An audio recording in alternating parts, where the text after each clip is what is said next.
confession time. Last year, I think I read a total of 2 books that came out in 2024. I mostly entirely read books for school, and none of them were Gothics and none of them were contemporary. And really what I'm trying to say is that I'm really behind on like what the hell's going on in the Gothic book universe and community. I tried just like looking for a comprehensive list, just like a list of all of the Gothic books that came out in 2024.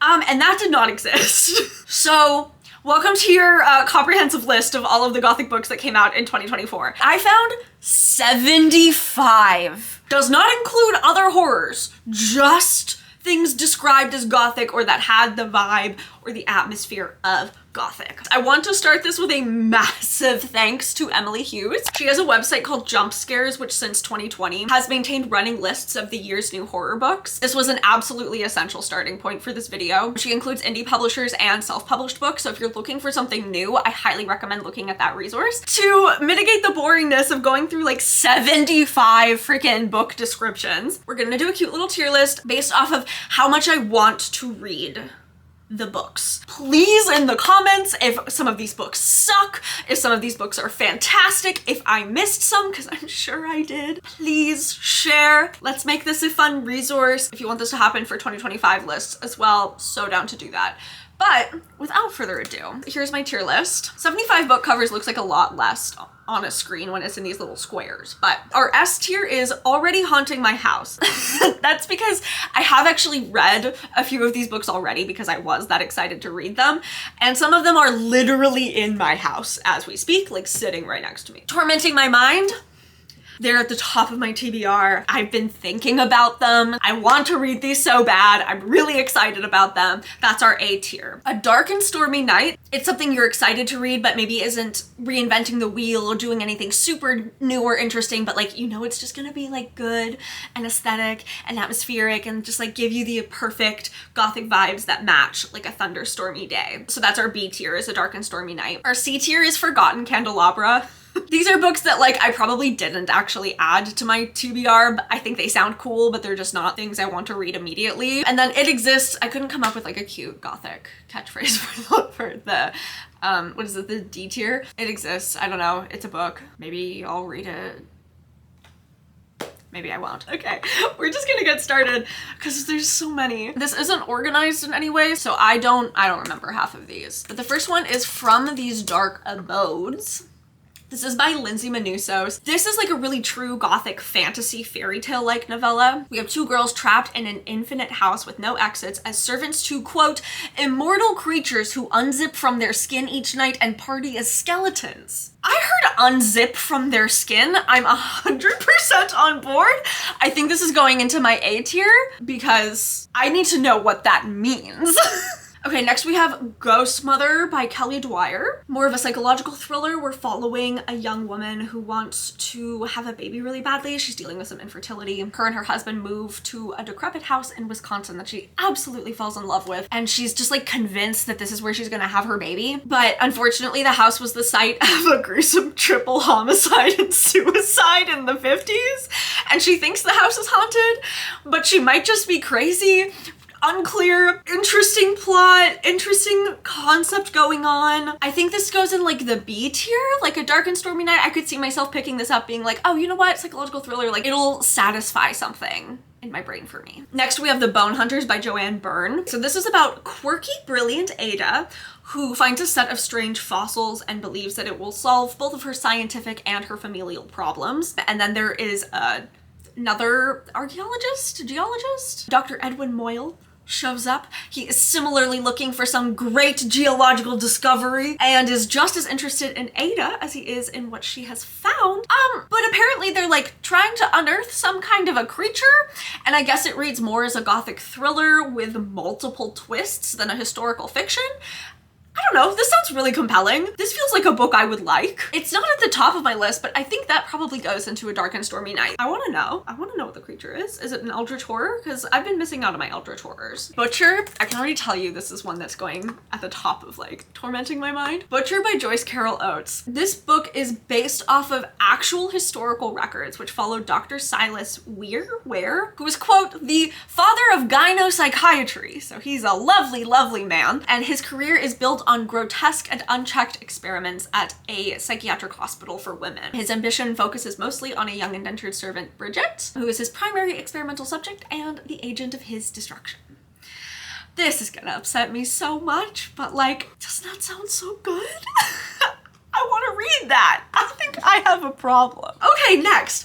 Ooh, Pippin's Journal. This one is kind of cool. So Pippin's Journal by Rohan O'Grady. This is actually a return to print of the Gothic novel The Curse of the Montrolfs from 1962. So we're following John Montrolf, who comes to England to claim his inheritance, take up residence in his ancestral mansion, but haunted dreams take him on an unexpected journey to another time and place full of rogues and villains and thieves, where he meets a beautiful young girl and a handsome young man, and I love myself a portal fantasy. I think this is going and tormenting my mind. Next, we have Diavola by Jennifer Marie Thorne. This is our first, it's literally haunting my house because it's literally haunting my house. Jennifer Marie Thorne wrote Loot, which is a book I read last year and absolutely adored. It was so dreadful and unique and strange, and I just loved the vibe of it so much. We're following Anna, who's trying to survive her annual family vacation. They're at a gorgeous remote villa in Italy, I think. We've got stressful family dynamics coupled with strange nighttime noises, unsettling warnings from the villagers, and of course, the house's dark and violent past. The synopsis literally comes with a warning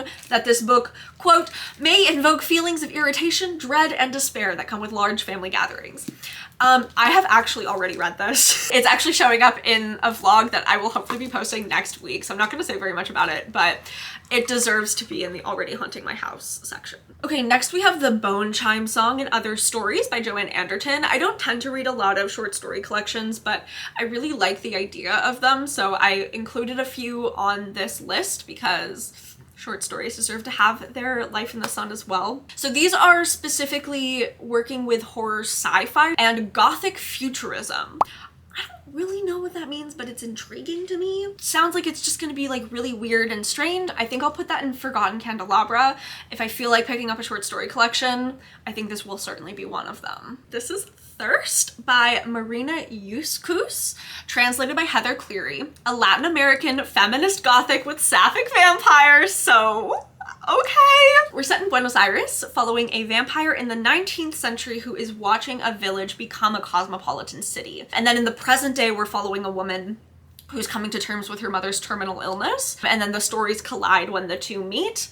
I guess it's very spicy. This is gonna go into a dark and stormy night because it will be on my list for that moment when I need a fun vampire romance. The Black Hunger by Nicholas Poland is next. No, it is not about the Black Death, even though that is where my brain first went. This is about a man on death row who's mourning the death of his secret queer lover, and he is dedicated to writing his last testament, quote, before it's too late. And somehow this includes otherworldly creatures, ancient cults, and a journey to the end of the world. I mean, it sounds interesting. For some reason, this one isn't really enticing me. I think I'll put it in Forgotten Candelabra. Okay, I changed this so that you can actually see all of the covers. Next we have Smother Moss, which is such a good name for a book. It also kind of sounds like an Animal Crossing island name, but that is more of a personal thing. So Smother Moss by Alyssa Allering. We're set in 1980s Appalachia, and we're following two sisters who have to contend with the brutal murders of two female hikers on the nearby Appalachian Trail. And I guess it's an otherworldly cat and mouse mystery, towing the line between a rural gothic and a fairy tale. I mean, straight up just for the name, this gets extra points. I think this goes into Dark and Stormy Night for me. Midnight Rooms by Danya Coles. Some classic gothic conventions in this one. We have a historical mansion, a young woman, and a creepy secretive male suitor. We're in England in 1840. We're following an orphaned daughter of a white man and a black woman who, because of her mixed status, never expected to marry. But a scruffy yet supposedly very wealthy stranger just shows up and whisks her away to Coring Hill Manor, which is much more decrepit and destroyed than she was led to believe at first. She's constantly watched, gets dizzy after dinner, is awakened by blood-curdling screams in the middle of the night, and wakes up covered in bruises. What I wrote in my notes here is, how long will she last before she no longer exists? Which is really ominous for me to write in a breakdown of a book. I want to read this one. I think the inclusion of race politics in this sounds like it'll add a really nice extra layer to a story that maybe we've already heard. Society of Lies sounds like a Gossip Girl episode. This is by Lauren Ling Brown. Maya returns to Princeton for her college reunion and her sister's graduation, only to learn that her sister is dead and she did not know. And Maya suspects it has something to do with a secret society on campus, one that she was a part of herself. And it's a mystery, dark academia. I don't know if I'd put this on my TBR. I think I'm honestly gonna put this in It Exists. In the Lonely Hours is next. This is by Shannon Morgan. This is another one of those like random unheard ancestors bequeaths incredibly haunted Scottish castle to single mother and her teenage daughter. The lake is bloody and there's a cursed diamond and they rush towards Samhain. This goes into a dark and stormy night. Sounds great. Love the idea of a bloody lake. The Haunting of Moscow House is next by Alessia Selnikova Gilmore. This is another historical Gothics, this time set in 1921 Soviet Russia, where a group of Bolsheviks have taken over an aristocratic home in Moscow and forced the remaining members of the family to move up into the attic. We're following two sisters who find jobs at the time with the American Relief Administration, but at home, ghosts of their deceased family members keep waking up and try to tell them what actually happened during the revolution. Someone dies and nobody knows who did it. Was it a ghost or was it a human? I think this sounds interesting. I don't know if this is something I would want to pick up like immediately. I think I'll put this in Forgotten Candelabra. And we have another literally already haunting my house. This is Don't Let the Forest In by C.G. Drews. This was just all over social media for a while when it first came out. Cannot believe I haven't read it yet, but it is in my house, so like it's gonna be read in the next couple of days. I hope. We're following two high school boys. Andrew escapes from the horrors of the real world with fairy tale monsters that he writes for his only friend Thomas.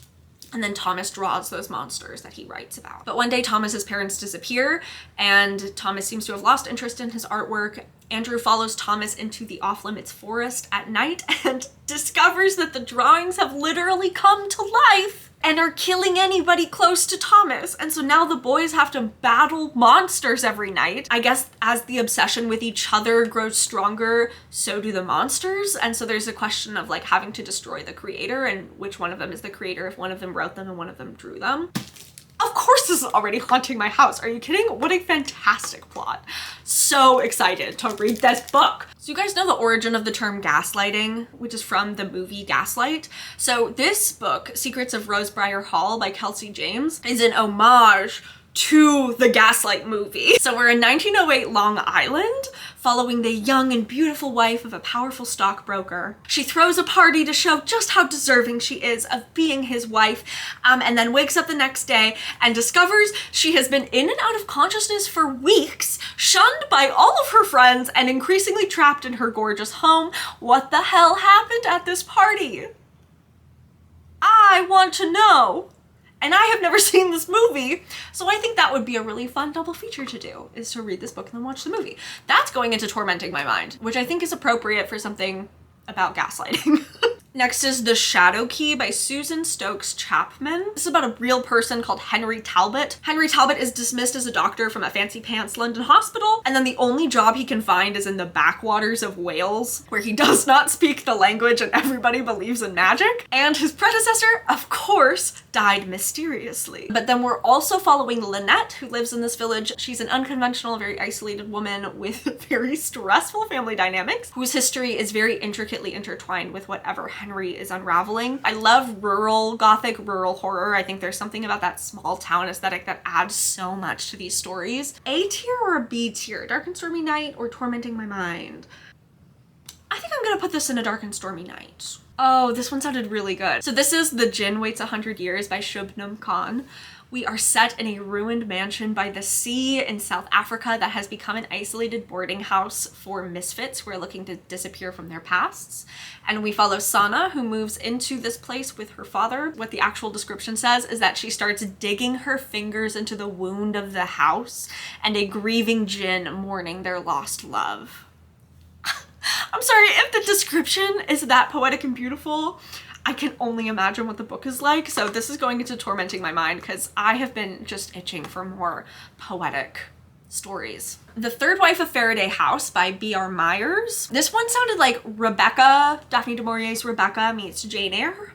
Very fun. Young woman involved in a scandal in 1816 winds up marrying a wealthy widower whose past two wives have died, But when she shows up at the Seaside Manor, his second wife is not actually dead. Rebecca Meets Jane Eyre. If you've read both of those, you know exactly what I mean. Even though it sounds a little bit conventional, this is definitely going into a dark and stormy night. I'll be itching to read. You know what? No, yeah, I'm gonna keep it there. I'm gonna keep it there. Ooh, this one sounded so cool. Okay, so this is The Drowning House by Cherie Priest. This is about a mysterious house that washes up on shore of a beach and kills the only woman who knows what it means. Then her grandson disappears, and there are two estranged friends who have to figure out the secret of the house, the man who built it, and the evil that he's bringing to the island. God, I love the idea of a gothic that's still centered in a house, but instead of the people that are moving, it's the house itself that moves. That's so cool. Anyway, that sounds awesome. And I want to read that. So that's going into tormenting my mind. I hope you all expected like a lot of haunted house stories in this list. It is a list of gothic books after all. Okay, next is The House of Last Resort by Christopher Golden. We have An American Couple buy a home in a nearly abandoned Italian town. That is now 2 books set in Italian towns, and they have a romantic adventure. Unfortunately, the house that they're in for their romantic adventure was owned for generations by the church, and the real secret is what the priests were actually doing there. Also, something stirs in the catacombs. This sounds fun. I'm sure this is fine. I think Golden wrote Road of Bones, I want to say, which is a book I was interested in, but like never picked up. I do love the setting of the catacombs though. So this is probably going into Dark and Stormy Night. I think most things are probably going to go into the aesthetic one because it's gothics, of course. We're talking about aesthetics. Next, Joanna Von Veen writes My Darling Dreadful Thing, which is a beautiful cover. This is about Ruth Beckman, who has a spirit companion that only she can see until a wealthy young widow visits one of her seances and connects to Ruth's companion. Ruth is then whisked away to Agnes's crumbling estate. And then the attraction between Ruth and Agnes is undeniable despite the spooky atmosphere, and then someone gets murdered. Of course, Ruth is kind of the obvious culprit about who dies, so she has to prove who or what is at fault before she loses everything. This just sounds so good. This is like exactly the kind of gothic that I absolutely love, and it's sapphic. Yes. Okay, so obviously my reaction, this is going into tormenting my mind. I would like to read this. This is called Where I End by Sophie White. Oh yeah, okay. So this synopsis started with a quote that I liked so much, I just wrote it down directly. My mother. At night, my mother creaks. The house creaks along with her. So our main teenage character has never left the island, and her mom is bedbound after being the survivor of a private disaster that nobody talks about. This girl wants a family and 2 people move in, and quote, she finds a focus for her relentless love. It's also ominous. And this one also won the Shirley Jackson Award last year, so that's really exciting. Reminds me a little bit of, what's that mermaid book? The weird, creepy Mermaid Island book. That's a description. Something drowning. Oh, They Drown Our Daughters. Haha, I was right. Okay, if you've read They Drown Our Daughters, you know what I mean by this, but it's like the opposite of that story, like the reverse version of that story. I think this will go into A Dark and Stormy Night. Yeah, you know what? It won the Shirley Jackson Award, so it's gonna go up into the A tier. The next book is called The Last Immortal by Natalie Gibson, another Victorian era Gothic novel following Lady Ramilia Winmore and how she became an immortal. After finding herself strapped to an examination table at the West Freeman Asylum for Lunatics, Lady Ramilia gains help from an unlikely suitor whose home of horrors is much worse than the asylum and involves a creepy secret society. I do really love a good haunted house. It's just a good setting. Also, what do you mean she's an immortal? What the hell does that mean? I think that'll go into A Dark and Stormy Night. Yeah. I like that. Next we have Spitting Gold by Carmela Laucus. We're in Paris in 1866 where 2 con artist sisters pose as gifted mediums and they come together for one last job. They approach an aristocratic family who believe they are being haunted by their great aunt who was brutally murdered during the French Revolution. But as the sisters try to terrify the family out of their gold, they start experiencing real horrors. Also, it's sapphic! So I don't know if you know this, potentially you could anticipate this based off of like this gothic video. Just look at me. And I'm kind of really obsessed with the French Revolution. Because of that, it's sapphic, it's got sisterly relationships and con artists and mediums. It's also a haunted house. This is a story for Bella. This is going into tormenting my mind, 100%. This is our second book by Cherie Priest on this list. This is Cinder Witch? Wick?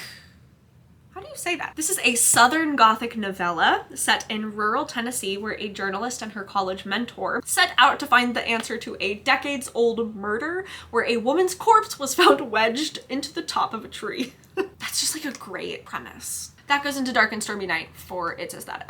Did she really write 2 books that came out in 2024? That's crazy. The horror darling Christina Henry wrote The House That Horror Built. We're following a single mother who is the housekeeper for a reclusive horror director. And one day she starts hearing noises behind a locked door that sound really suspiciously like a human voice calling out for help despite the director supposedly living alone. It sounds like the Gothic version of Sylvia Moreno Garcia's Silver Nitrate. That feels like a Dark and Stormy Night story. Hollow at the Dark by James Wade. This is not my favorite book cover out of the bunch, but this is a Gothic adventure set during the Great Depression. We are following a veteran who dives into the underworld to help his friend who keeps getting involved with local criminals. But then things get really complicated when his long-lost love reappears, and the reviews of this are really highlighting its stunning prose and crazy plot twists. So like, I guess I'm intrigued. I don't know. Maybe I'm hesitant on this one because the Great Depression feels like slightly too close for comfort right now, and I don't necessarily want to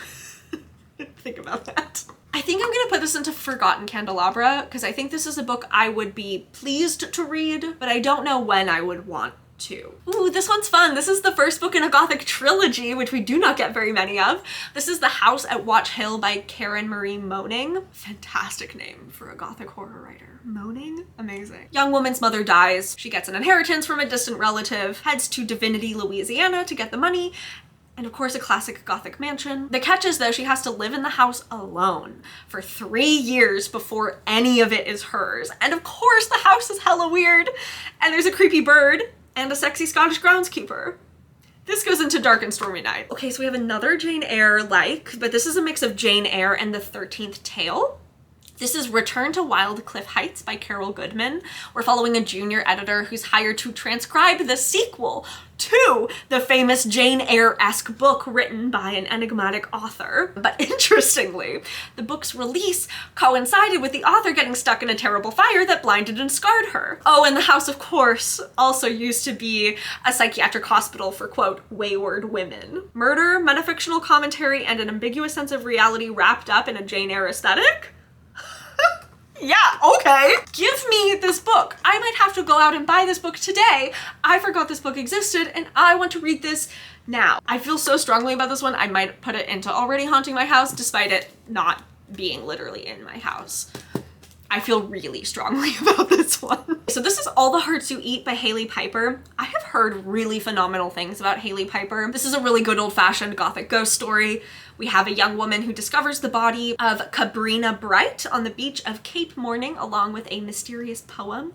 It seems this woman was trying to swim to an island, the home of many local mysteries, but Ivory, who I assume is the alive young woman, starts to see the ghost of Cabrina, but she isn't the only one. Her friends also start to see the ghost of Cabrina and then play around with the occult, but there's definitely more ghosts than just one. This sounds interesting enough. I think I'm gonna put this in Gothic.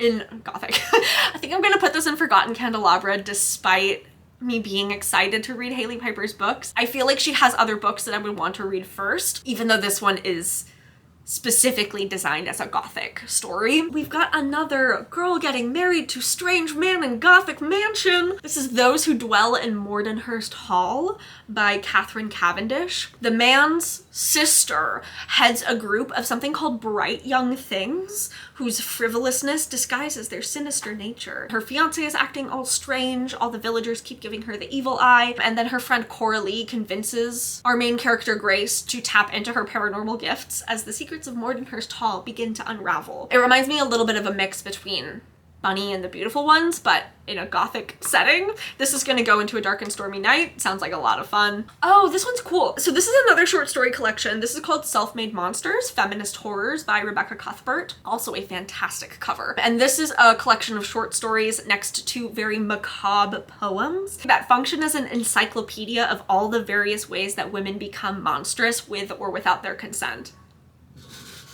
I'm sorry, I need that on my shelf like yesterday. So this is definitely going into tormenting my mind. Like I said, I don't pick up a lot of short story collections, but this is one that is for me. Okay, this is kind of wild. Estella's Revenge by Barbara Havelock. This is a retelling of Miss Havisham's daughter's story. You know, the crazy old lady in Charles Dickens' Great Expectations, Miss Havisham, who lives in a house that's covered in broken clocks. So Estella is her daughter and is taught to hate men. She witnesses the brutal treatment of women around her. She ends up getting married to an abusive man. And the story is about her deciding how much she wants to embrace her inner darkness. How did I not think about how gothic that setting of like an old woman wandering around a room full of broken clocks is? I think this probably goes into a dark and stormy night. Maybe this is gonna go into tormenting my mind. So I think that's going into the A tier. So this is another book that I have in my possession currently. I literally finished it yesterday morning. This is A Dark and Drowning Tide by Alison Saft. And I'm going to tell you the plot of this, and then I'm going to tell you what your expectations will be like if you're interested in the plot, so that you will not be disappointed like I was disappointed.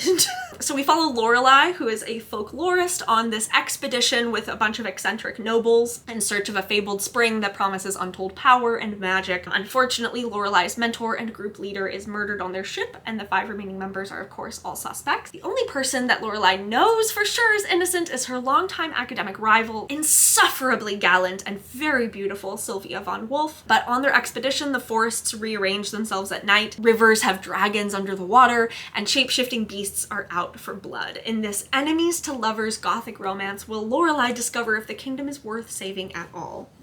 So that's like a lot of things that sounded like a really perfect book for me. You should just know going into this, this is a romance first and foremost before absolutely everything else that I just said. The forest aesthetic is absolutely gorgeous, super atmospheric, very fairy tale-y, but the murder mystery, all of the plot is secondary to the romance between Lorelei and Sylvia.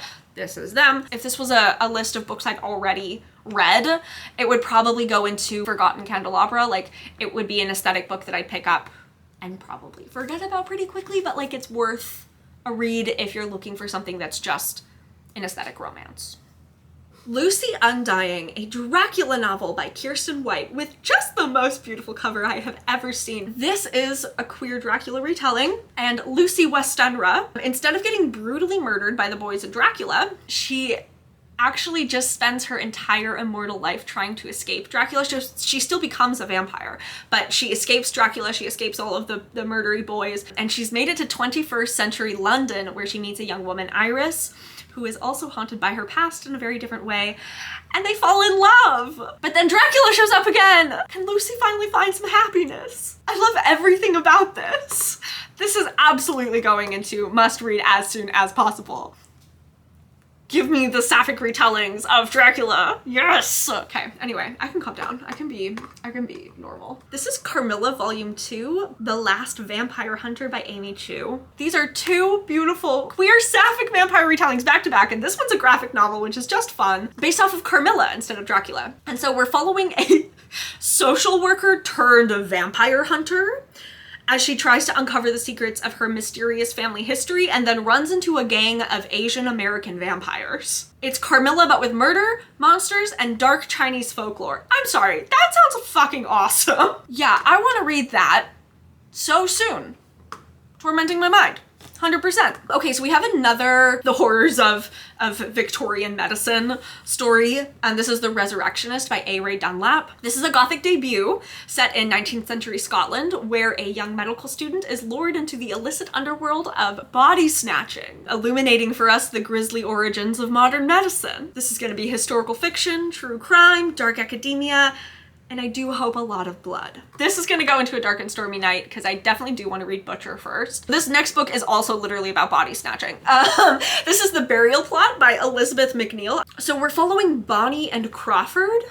Bonnie and Clyde, anybody? Who are two people who I assume make money by body snatching out of cemeteries until an accident happens and Bonnie disappears into a job as a lady's maid where the house is in mourning for its late mistress. And there's an eccentric Mr. Moncrief who obsessively draws mausoleums that are grand enough for his dead wife to spend eternity in. And then there's his daughter Sissy who writes imaginary love letters to herself. And Bonnie begins wondering what happened to this dead woman and how her old partner Crawford might fit into all of this. This one also sounds like fun. I don't know, I feel like this goes into Dark and Stormy Night as well. Oh, River Solomon wrote a Southern Gothic. I have seen mixed reviews about this, but I haven't read it and I love their writing. Model Home by River Solomon is a Southern Gothic that is following the only Black family in a gated neighborhood. And when they moved in, everyone seems really nice. But then almost immediately, very scary, unexplainable things start happening in the home. And then we're also in the future, and as adults, the three siblings are forced to return after the death of their parents and figure out how they died. Model Home is going to go into a dark and stormy night. I think that makes sense. That's a book I'm excited to read when I get around to it. Oh, this one's kind of cool. So Haunted States is an American Gothic guidebook by Miranda Corcoran. This is actually a nonfiction. This is technically a guidebook, like a travel guidebook to the United States that combines travel literature and how the country's past horrors continue to haunt the national consciousness. If I were to go back to the States or like do a road trip or something, I would definitely pick this up for some mood setting. I'm gonna put this in Forgotten Candelabra because this is a book I might just like randomly pick up as an audiobook because I feel like it, but isn't something I will think about until the perfect, oh, I'm going back to the States. Let's see what horrible things happened in the past in this place that I'm going to visit. I feel like this video is just how weird and crazy is Bella. King Nix by Kirsten Bacchus. This is set in 1918 on the castle-like island estate of an eccentric millionaire, and Bacchus reimagines the life of Anna Filing Fort, whose husband was the most famous quote-unquote anomalist of the early 20th century, which as far as I can gather means that he wrote about events that do actually happen but challenge the laws of nature. Please correct me if I'm wrong. And so Anna and her husband are guests on this castle-like estate, but are quarantined into a shabby outpost from which they discover 3 girls have gone missing. Anna resolves to find out who exactly this millionaire is and what has happened to these girls. This one isn't really drawing me in any way, potentially just because I literally know nothing about this woman or her husband. I'm gonna put this into Forgotten Candelabra.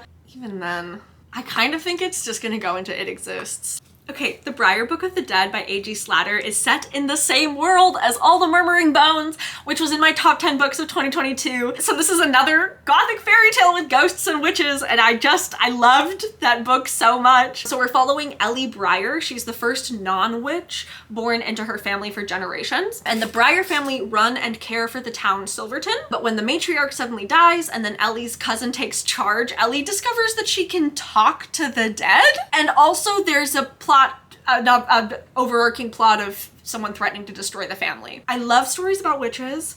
I love A.G. Slatter's writing. I love how she does fairy tales. It does sound like it fits into the category of All the Murmuring Bones, like it's got some similar themes going on, and I love that book so much that honestly this is going into tormenting my mind. Ooh, this is fun. So this is Lady Macbeth by Ava Reid. This is a reimagining of the character of Lady Macbeth where her eyes are said to induce magic in men, and she must use her hidden witchcraft to survive the Scottish court and her brutish husband to devastating consequences. Yeah, that's tormenting my mind. I want to read about Lady Macbeth being a witch. Oh, I remember this one. This is The Folly by Gemma Amor. We are following Morgan and her ex-con father, who is wrongly convicted of his wife's murder and eventually acquitted. These two move into an abandoned granite tower on the Cornish coastline to escape the infamy that comes with a public trial. But they begin to be stalked by a stranger with mannerisms that are uncannily similar to Morgan's deceased mother, and then asking really bizarre questions. Is her father really innocent? And what really happened the night of her mother's death?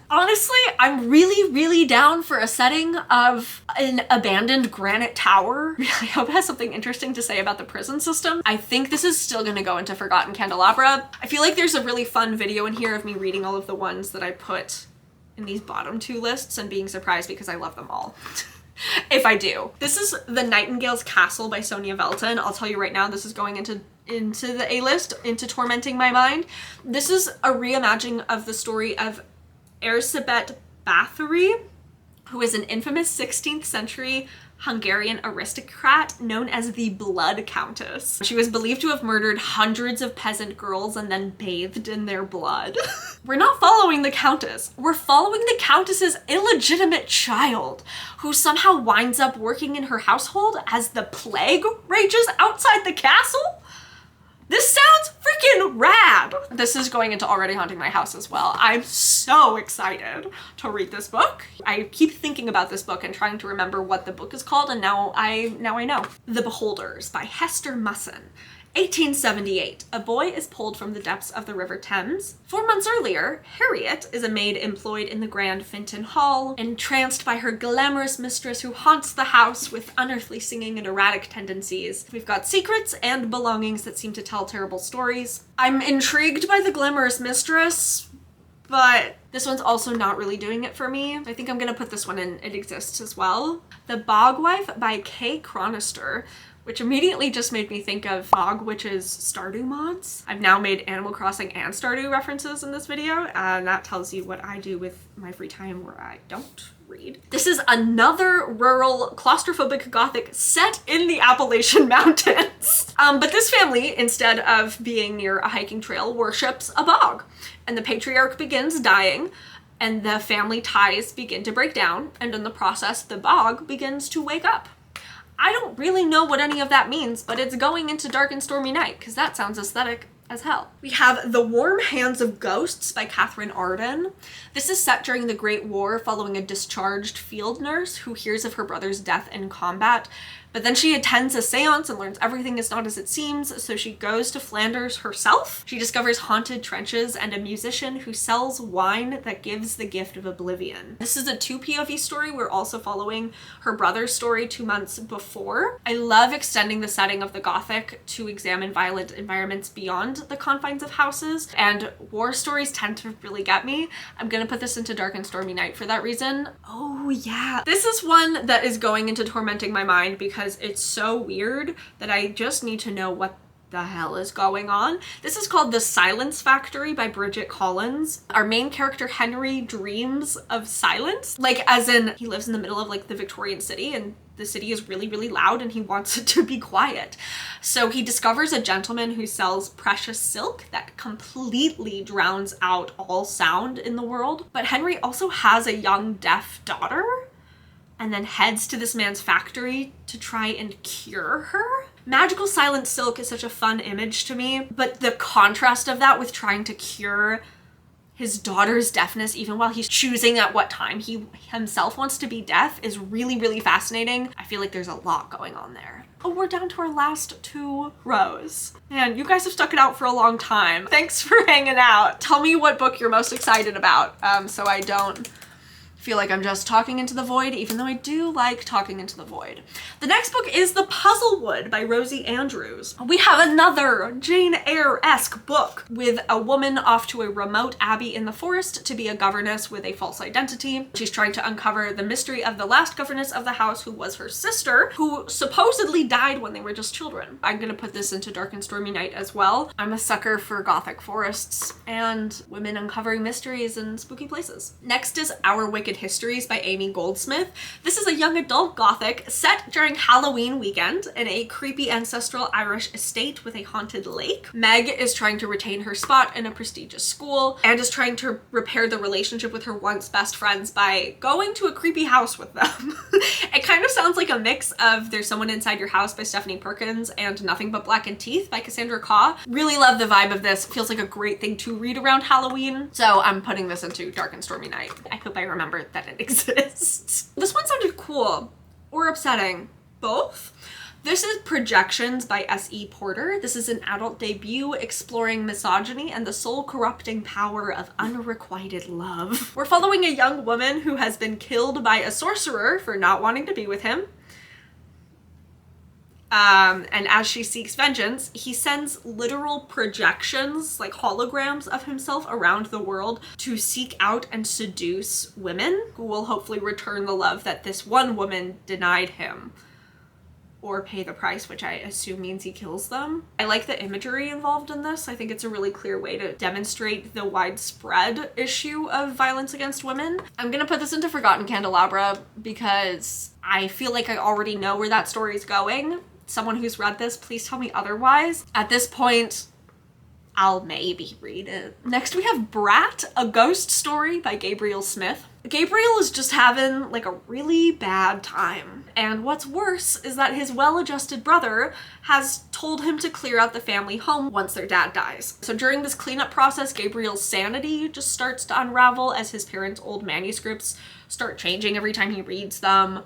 There's a weird home video that he finds. And there's a hideous man in the garden. It feels potentially like the witty version of House of Leaves, but it also kind of feels like what I would expect like a low-budget indie horror game to feel like. Like you just show up at this weird house and there's like weird things that you're picking up, which sounds like fun. I love watching gameplay of low-budget indie horror games. I think we'll put this into A Dark and Stormy Night. I do like that it's got a sense of comedy to it. That's like a nice break from all the rest of these. So here's a cult book, a California cult book, The Witches of Bolinas by J. Nicole Jones. It is a, quote, dreamy California gothic about a woman who moves to the mysterious town of Bolinas to save her marriage, only to be swept up by a hedonistic cult that of course is not what it seems. We have themes of wellness culture, groupthink, loneliness, and what happens when you realize you've lost yourself in order to belong, but then cannot find a way out. This, honestly, again, this is an aesthetic I'm interested in. I have some books on my list that fall into this, but just aren't quite the vibe that I want them to be. I think this is the one that will maybe like get me into that very niche genre of niche gothics. Our only middle grade on the list, this is called The Creepening of Dogwood House by Eden Royce. It's a middle grade Southern Gothic horror that is inspired by the hoodoo practice of hair burning. So we're following the young Roddy who moves in with his Aunt Angie into Dogwood House, quote, the creepiest place Roddy has ever seen, and he discovers that his mom did not tell him everything about herself or her family. I do genuinely want to read this book. I'm gonna put this into Dark and Stormy Night. One of Us Knows by Alyssa Cole. I absolutely adored When No One Is Watching, so I love that she's adding a little gothic into her thrillers. We are following Kenitria Nash, who is diagnosed with dissociative identity disorder. She takes a job as a caretaker at this isolated historic home on an island where her alters, her other personalities, all return, and then a storm traps her on the island with a bunch of strangers, and then the man who destroyed her life dies, and of course she is the prime suspect. And I think there's a lot of really cool stuff going on here, and knowing how she writes makes this incredibly exciting for me to want to read. So I'm gonna put this into Tormenting My Mind because I know she deals with these kinds of issues with a lot of care. This next book is Midwestern Gothic by Scott Thomas. This is actually a collection of 3 novellas. So this is specifically looking at tropes of the American Gothic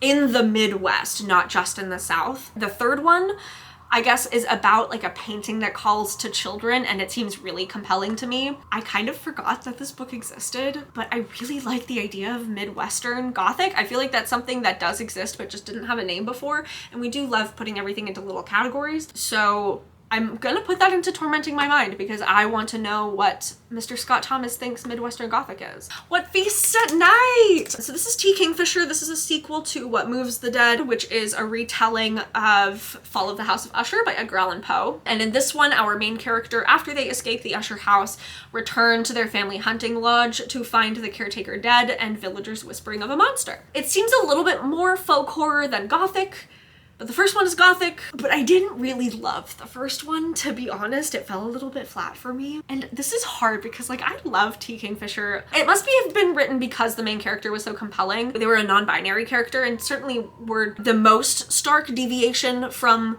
the traditional Fall of the House of Usher story, so I could see why she wants to continue playing with this character. And I love a good folk horror, but like, why is this a sequel other than it's just the main character? I don't know. There's something about it that just like rubs me the wrong way. It exists as a book. I've known that it exists as a book for a long time, and I love T. Kingfisher, and I have not read it. If someone else has read it, tell me how you feel. Next, we have A Place for Vanishing by Anne Freistadt. We're following teenage Libby, who gets a bipolar 3 diagnosis, and so she moves with her mom into a hauntingly beautiful house that is disguising a sinister past. But the fun part, the secrets of the house are unlocked with bug-shaped masks that are hidden around the property, so we're also going on a scavenger hunt for creepy masks. Love that. I'm gonna put this into a dark and stormy night. An Education in Malice by S.E. Gibson. This is one I feel like was kind of everywhere for a while. Maybe I'm thinking of a different book. But this is Gibson's reimagining of Carmilla. Another retelling of Carmilla. Amazing. I think I'm gonna have to finally read Carmilla this year. With a dark academia twist set in an isolated magical cutthroat college in Massachusetts. And it sounds like it might be playing off tropes that were established in like The Secret History. Dark academia Carmilla is interesting. I think I'm going to put this into Forgotten Candelabra for now. Curdle Creek by Yvonne Battlefelton. So this synopsis gets so wild, I'm literally just gonna read it straight to you.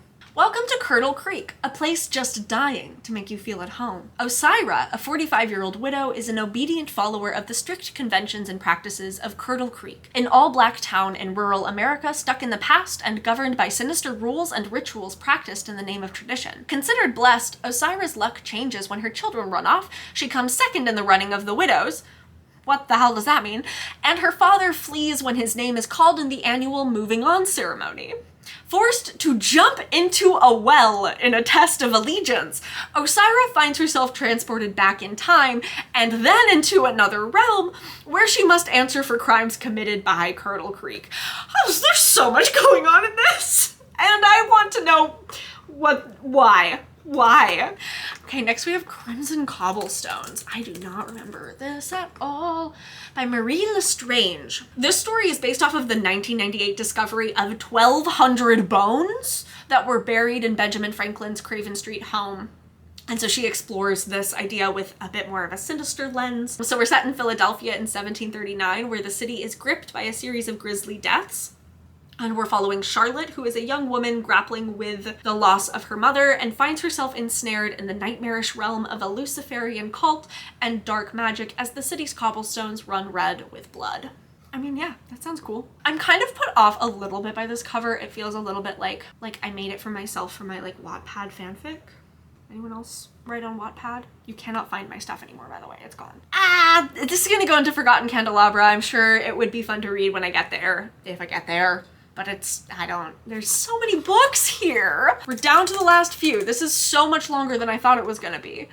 Oh yeah, okay. Devils Kill Devils by Johnny Compton. So this is another Southern Gothic with angels, devils, vampires, and a race to save the world. We're following a girl, Sarita, who has been watched by her guardian angel her whole life, but then she discovers that he's also a murderer, and then he kills someone that she loves. So what the heck is she supposed to do? I love the inclusion of angels. I hope this is very much some religious commentary. I want to know where the author is gonna take us. This is very fun. Feels like a dark and stormy night. Angels, murdery angels. Love that. Oh, Botanical Daughter. Okay, so this is technically not in my house currently, but it was in my house like 6 months ago when I actually made this video. So it gets to go into the S tier of already haunting my house. This is A Botanical Daughter by Noah Medlock. Two Victorian gentlemen live together in a botanical garden and embark on a Frankenstein-like experiment that involves a strange fungus with incredible intelligence. Rather than building a man though, they're building a woman. For those of you who know, I did my undergraduate thesis on the mushroom motif in Gothic horror, so mushroom horror. This was a book I really wanted to read for it, but just could not get around to. I'm kind of hoping this fall to do a vlog of like all of the mushroom books that I didn't have the time to read for my thesis, because I still love I love mushroom horror so much, and I am really excited about Frankenstein meets mushrooms. Okay, I think this is our last short story collection, Flowers from the Void by Gianni Washington. These are explicitly all Gothic short stories that are imagining an assortment of possible worlds that we probably don't want to go to, from living dolls to an African witch squaring up with a white Salem coven. Sounds like fun? I'm on board. I want to read more short story collections, so this is going into Dark and Stormy Night because they're all Gothic short stories. Okay.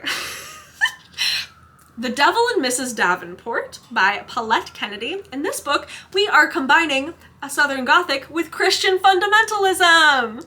Yay! Missouri, 1950s. A young mother is the wife to an ambitious assistant professor. at a Bible college when a local girl is murdered, and Loretta, our main character, begins receiving messages from beyond. Her husband thinks she's absolutely insane, but then she finds someone who believes her and opens her life to a, quote, empowering new purpose that is very, very inconvenient to her husband's godly image. I grew up Christian. I have lots of thoughts about that. I love a good religious horror. So this is going into tormenting my mind, quite literally, as a torment for my mind. The Keeper of the Key by Nicole Wilson is the next one. Great cover. This is slated as a young adult novel, but I was really surprised because the synopsis seems incredibly dark for it to be a young adult novel. We're following 16-year-old Rachel, who is stuck moving to an old rundown mansion with her mom's boyfriend, Jeff. She struggles to get along with him and his really, really long list of rules, including the rule to never go into the basement. One night, an unknown force literally pulls her into the basement and then shows her visions of a man lurking in the shadows. There's a tragedy. The visions become very frequent and very violent. A quote from the synopsis was, "The dead issue urgent warnings." I don't know, this one like feels genuinely frightening to me. I think it's gonna go into a dark and stormy night for that reason. So next book is Immortal Dark by Taijest Girma, and this is vampire dark academia.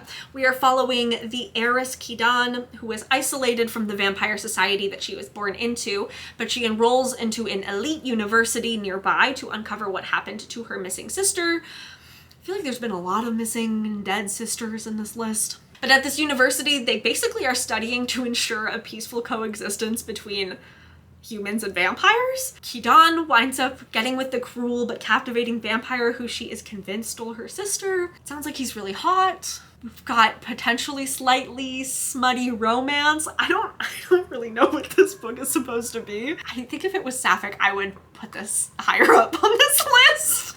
But as it stands, I think this is gonna go into Forgotten Candelabra. Like, it sounds fine. Next is My Throat, an Open Grave by Tori Bovalino. In this small town, they fear the Lord of the Wood almost as much as they fear God.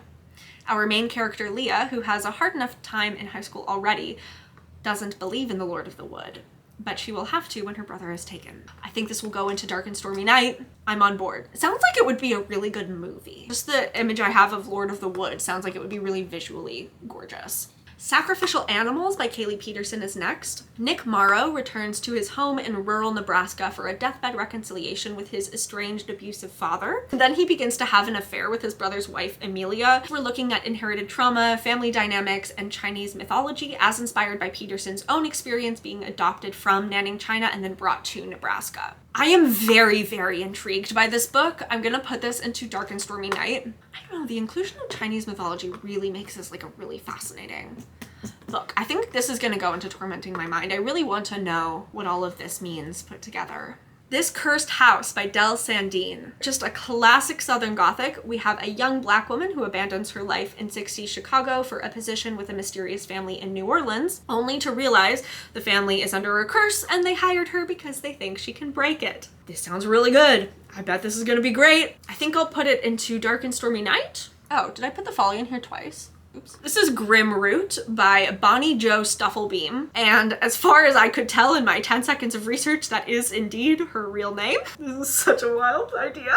This is The Bachelor meets The Haunting of Hill House, where a group of women on a reality TV show competition compete for the hand of an eligible bachelor by spending a week in a haunted house. I'm sorry, this sounds awesome. Like, I want to read this as soon as possible. This sounds so fun. I actually think this is gonna go into Already Haunting My House. I'm gonna put this on hold literally the second I am done filming this. Okay, and our last book is Island Witch by Amanda Jayatissa. I think I've had this on my TBR like since it was announced. We're set in 19th century Sri Lanka. This is inspired by local folklore, and we're following the daughter of a traditional demon priest who is accused of witchcraft as she tries to solve the mysterious attacks that have been terrorizing her village.